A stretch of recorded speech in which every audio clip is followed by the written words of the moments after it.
चलिए नेक्स्ट वाला क्वेश्चन क्या दे रखा है, ग्राफ है, इसके अंदर ग्राफ दे रखा है figure 1.30 show the track of the 3 charge particles in a uniform electrostatic field दे रखे हैं, given the sign of the 3 charges which particle has the highest charge to mass ratio, मतलब चार्ज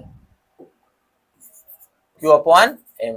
ठीक है, अब ध्यान से देखो इस क्वेश्चन को अगर हम सोल्व करने जाएंगे तो ये आप निकालोगे, जैसे एग्जांपल के लिए आप निकालोगे कि y इज इक्वल टू, है ना, वो s is equal to ut plus half at square से भी निकाल सकते हो, बट अगर इसको आप सिंपल तरीके से सोल्व करना चाहते हो तो डिफ्लेक्शंस निकालना ना, तो ये भी हम निकाल सकते हैं। कैसे, देखो सबसे पहले देखो आप फर्स्ट और सेकेंड, मतलब फर्स्ट एंड सेकेंड क्या दिख रहा है आपको, फर्स्ट और सेकंड को किस तरफ अट्रैक्ट हो रही है, पॉजिटिव की तरफ, मतलब ये कौन सा चार्ज होंगे, ये नेगेटिव होंगे।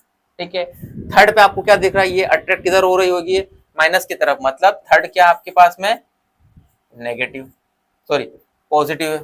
ठीक है, यह चीजें क्लियर हो गई। अब दूसरी चीजें मुझे निकालना highest charge into mass ratio, तो हाईएस्ट निकालने के लिए क्या होता है, आप डिफ्लेक्शंस निकाल लो, जिसका ज्यादा डिफ्लेक्शंस उसका मास रेशियो ज्यादा। तो देखो ध्यान से यहां पर आप देखो ये क्या बना है, ये एक्स एक्सिस है और ये वाई एक्सिस, तो डायरेक्शन क्या हो जाएगी हमारे पास इस तरीके से। तो यहाँ एंड पॉइंट पर हम डिफ्लेक्शंस निकालते हैं। देखो इसका डिफ्लेक्शन इतना आ रहा है, इसका डिफ्लेक्शंस इतना आ रहा और इसका डिफ्लेक्शंस इतना आ रहा।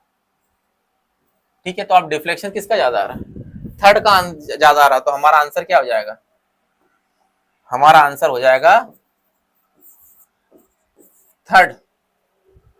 हाईएस्ट मास रेशियो क्या हो गया पार्टिकल्स का, थर्ड हो गया, उससे कम कौन सा हो गया, सेकंड हो गया, फिर उससे कम हो गया थर्ड हो गया। तो ज्यादा हमें उलझना नहीं है, तो हम डिफ्लेक्शंस के माध्यम से भी इसका आंसर दे सकते हैं।